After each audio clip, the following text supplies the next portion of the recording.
Alright, in the previous video we made ourselves the Super Sucker. In this video we're going to be making one called the Lava Slurper, and if you couldn't guess, that simply just means that we're going to be soaking up all the lava in the vicinity of the area and, well, slurp it up.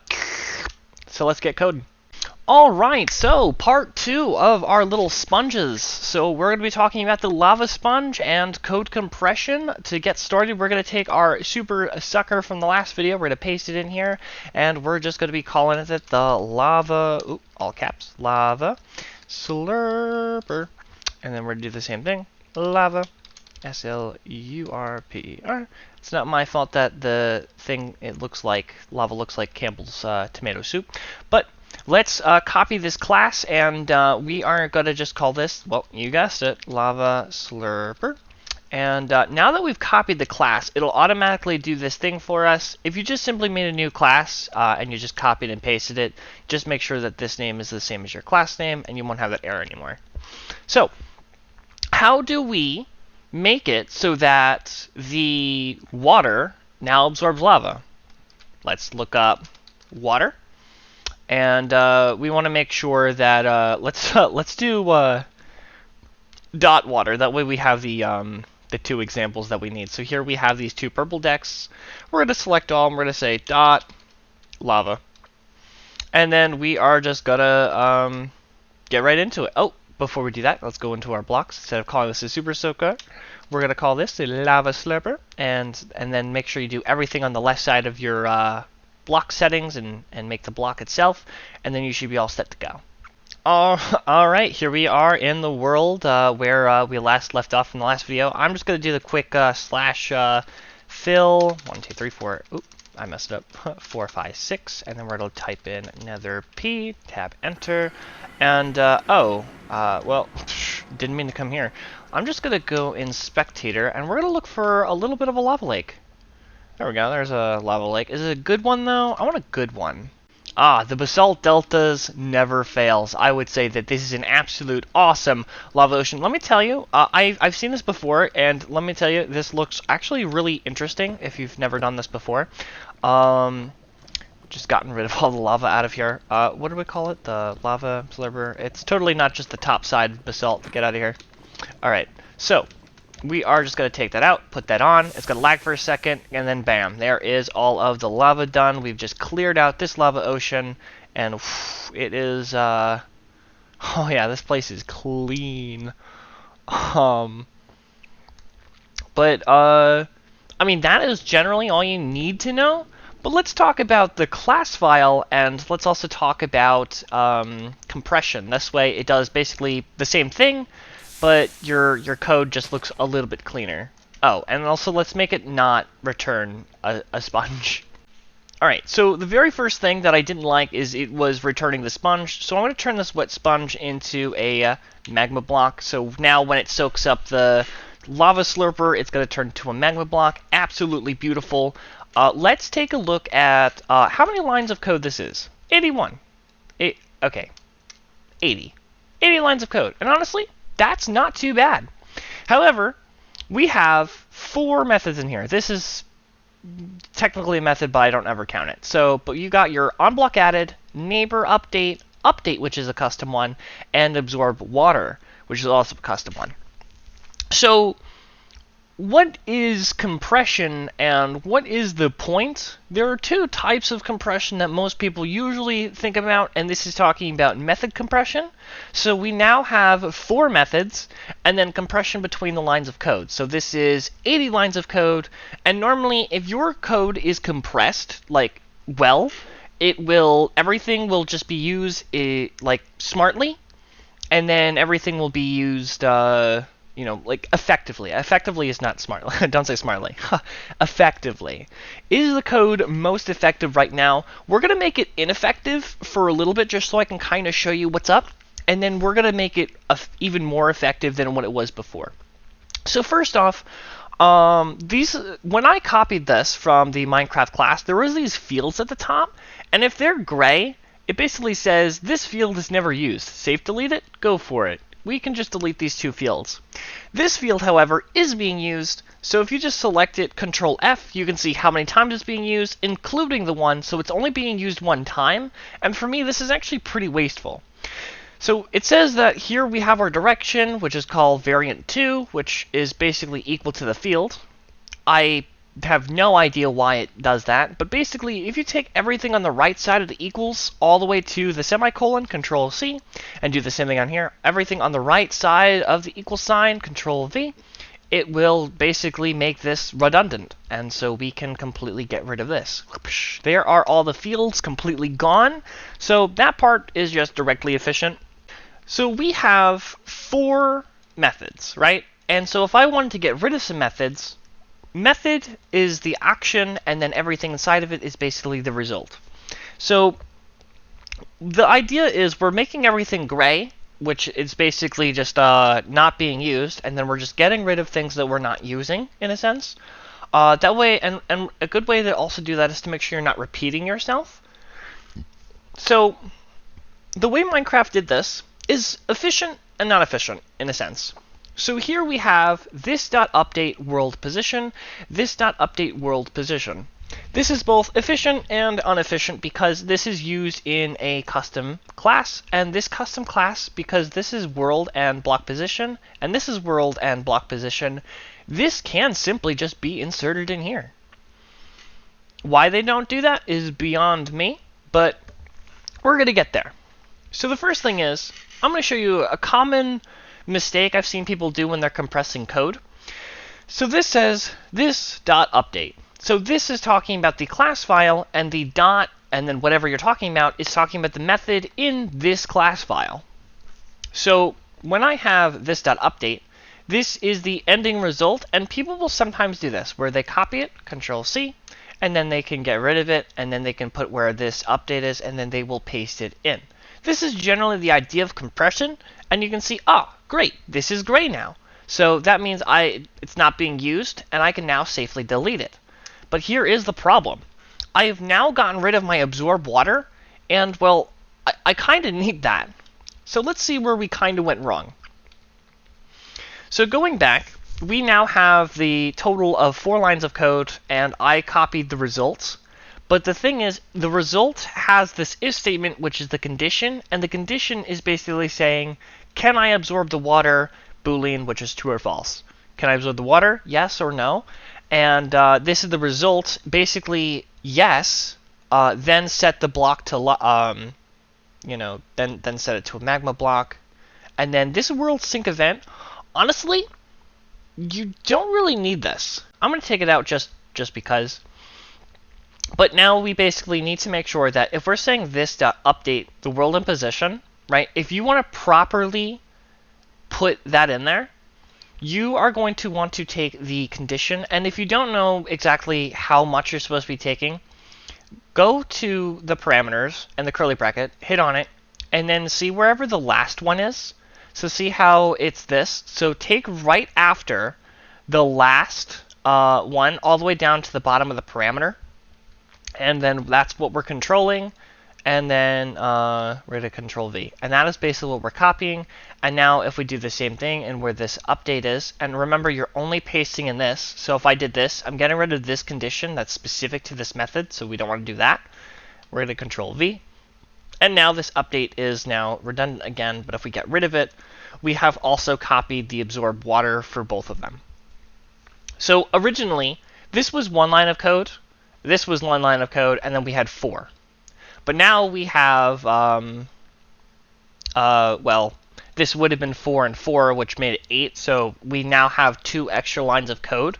So we actually kind of did the opposite of what we were trying to achieve, but there is a purpose, and I promise you that. So now let's talk about the condition, the absorb water. How do I get the absorb water into these 2 things? Because the thing is, if I simply, let's do neighbor update first.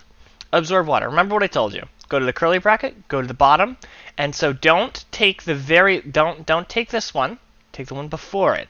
Sometimes people will think it's just the last bracket, but if they forget that if you're at the bottom of the code, they'll just impulsively take this one, and then you're going to have problems. So that's why seeing it with your eyes is a very good way to take it. And we're going to just take this return, Control C, and then we are going to paste up here, and instantly we're going to have this big, fat singular error. There is only one error, and this one error is a super simple fix. So it's saying cannot return a value from a method with a void result type. Do you know what that means? No idea. I'm just kidding. I know what it means. So this is basically void, meaning returning nothing. And so when we say return, it can't return nothing and then have something after return. The computer is like having a tough time with that one because this is a boolean. But can we insert a boolean into this? We sure can. Instead of typing return, type in boolean, give that boolean a name. I'm going to call it b4 boolean, and then just hit space, enter, and suddenly your problem has now been fixed. Except our boolean is now gray. And when it is gray, that simply just means it's not being used. So although we fixed the issue, we created another problem, but we can't see it. There are many times where it won't come up as an error, but you're doing something wrong. So basically at the bottom here, where it says the if absorb water, that is basically saying if this boolean is true. Because if I wanted to see if it was false, you'd put an explanation in the front. So that is false, true, false, true, false, true. So, but the thing is, if I just get rid of this whole thing and I just say B, and this is basically saying if B is true, and then if B is false. We do want to keep it true. And now we have inserted our boolean into a void. And that is perfectly fine.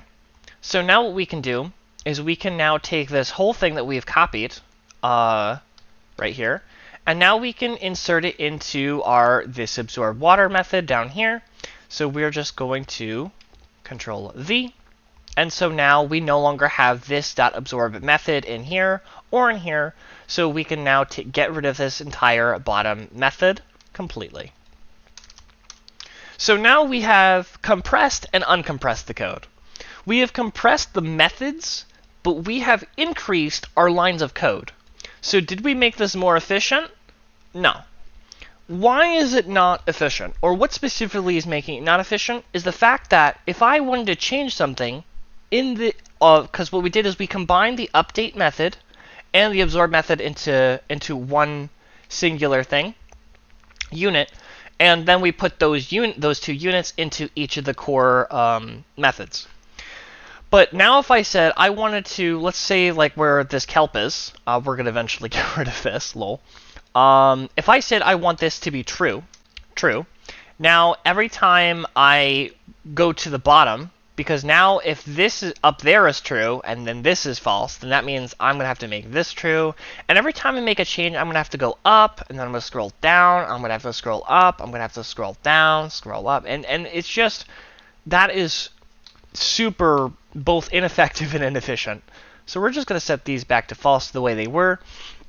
And let's think about making it more efficient. Let's scroll all the way down to the bottom again, and let's take our if method, with the boolean, and we are going to basically take this. We're going to Control C, and then we are going to go out here, and we are going to do a public boolean, and then we can call it whatever we want. So it was called absorb method, but just for the fun of it, we're going to be calling this do the suck. And this is going to require two methods, which is going to be world, not methods, parameters, block position.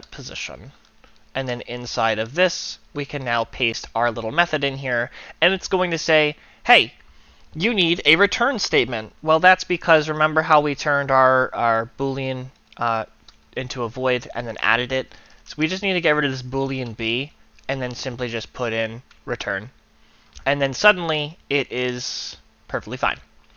But there is another issue. So we got rid of that Boolean B, right? So now we have this. And it's like, hey, you know, what's the big deal here? A good way to fix this is this is basically saying if this method is true, right? But we already have trues and falses in here when we combine them. So a good idea is, just for testing purposes, you always put it on top of the last true, and either it's going to work or it doesn't. Most cases it does work because it's put at the bottom, but bottom to bottom. Inserting it randomly, sometimes this causes issues, but if you know exactly what the issue is, just kind of reading the code will help you fix it. And right now our thing is a jumbled mess because it's absorbing water, it's looking for kelp, we've absorbed methods, and it's just all over the place. But that is part of just the compression process, and our do the suck is just simply isn't being used. But now we can use it. We basically, our do the suck method is the combination of our absorb method and our update method into one method. So what we can do is we can now get rid of these two. So we got that, and then we can simply just call do the suck, world position, and then we can once again, semicolon, and then we can do that again down here, where we're just going to copy basically all the way up to there, and then we're going to do the same thing, do the suck, world position, and then a semicolon, and now we have 68 lines of code, which is honestly, I think we started with 80 if I may be mistaken. I think we started with 80. So now we've compressed 12 lines by combining those two things properly, and that is perfectly fine. So we have our onBlock method and our neighbor update, and is this now effective and compressed? We've compressed the lines of code. We had 4 methods, and now we have 3, so we have compressed both the methods, we have compressed the lines of code, and is it effective? Yes. Why would I say it is now effective? Because there's no more constant scrolling up and down. Everything that we need is in this method, and every time I type in anything in here, so if I wanted to change the fluid drainable up here, or the kelp, if I wanted to make this true or false, though we can still do this one if we wanted to, and I set it to true, it will now do it inside of these because it is being called, so it will kind of divvy out the processing, which is much nicer. So now that that is all done, we have now talked about code compression. So now let's talk about some of the craziness here. First off, if the block state kelp plant, seagrass, tall grass, this is lava we're talking about. We have a lava sponge. What is this even doing in here? That is the question. That is we don't need it in here.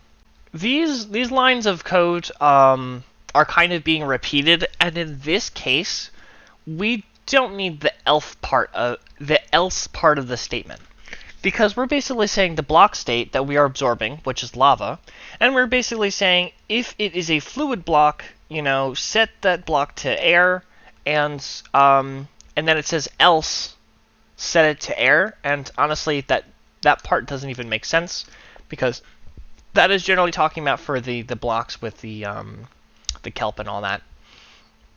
And then we have all this fluid drainable. This is perfectly fine. This actually can be inserted like this. Control C, Control V, and then this doesn't need to be here. If you don't understand what I did, actually I think it'll do it for me. If I go back to where I was and I hover over it, and you can say replace fluid drainable with pattern variable, it will do the same exact thing for me. For the for loop in here, replace with enhanced for loop, that one will actually do it. It'll get rid of the variant 3, and then you can just get rid of that. That is perfectly fine. And then this one surprised me. This one says return the value of the method that is never used, and then make it void. This one, I'm actually quite surprised that this actually still works. I've tested it before, and I was actually shocked, because sometimes, IntelliJ will suggest things that, they're just straight up wrong. And this actually doesn't break anything, it still functions, and that just kind of surprised me. Anyways, we have our block iterator, and here we have, all that, and it's taken for a current position, the current position, and then we have this. So now we have some variables here. Are the variables are they compressed? Well, when you make a variable, it's equaling something. We kind of like how we have the fields at the top. And remember, we just took our block state, Control F, and we can see how many times it is being used. Here it's being used 11 times. So if I didn't want this one line of code to be here, what I would have to do is I would have to basically say this, and I would have to Control C and Control V on every single time it gets used. Now, could you do that? Sure. I also just realized these are set block states, so these ones don't count. So you would only need to put it in this one, and this one. This makes each line of code longer, but it doesn't break anything inside of the code. And then lastly, we have our fluid state here, which says world get fluid state of the current position. And if we just take a look at this, it says it's only being used, well, basically the one time after this. So this one actually makes a lot more sense, that instead of creating a line of code to only use it once, to me that is inefficient. The other one was debatable. You don't actually have to do the other one, but I'm just going to do it just because. We've now compressed that in a sense. So now if we get rid of our things, we don't have those variables. Everything is exactly being called as it should. But this is basically what we're going to be copying and pasting in for our last one. But just to make sure everything is still working properly and as it should, we are just going to restart the file. And look at that, we ended with 54 lines of code. And I can hold the entire, almost the entire class on my screen at the one time. So it's really nice to be able to look at everything. And then you don't even really need to look at your neighbor update and the block because they're just holding in one line of code that's completely unnecessary. So now we have our lava slurper, sucks up lava, sucks up lava, sucks up all the lava. So it is very nice to have. There's our sponge from earlier. Oh, I just realized it's not making it a magma block. Let's fix that. All right, so where we said the magma block, remember how I said you just take it and then you put it on top of the old problem and then usually it fixes it? So what's happening here is you're going to want this not in this one, not on this true, but you're going to want to put it on top of this true. And so basically, because of the if-else statements, how they're kind of functioning, I have it on the else, which is setting it to false, even though it's like right above the true. Because we're talking about the other type of blocks. Because when you like keep switching between, we're talking about the fluid drainable, and then if it tries to drain the fluid is empty, then it can set the block to magma. It's a little hard to kind of explain it. I think what's hard to explain it is because it's if, else, if, and then everything outside is else and then if. So, I mean, once you start getting like really crazy, it kind of gets hard to keep up. But we're going to try and lower these as we turn them into blocks. But now if that should be that, so it should set the magma. So now we have everything we have. Let's absorb lava, let's set it to a magma block, and then let's turn our lava blocks into air blocks. Pretty simple.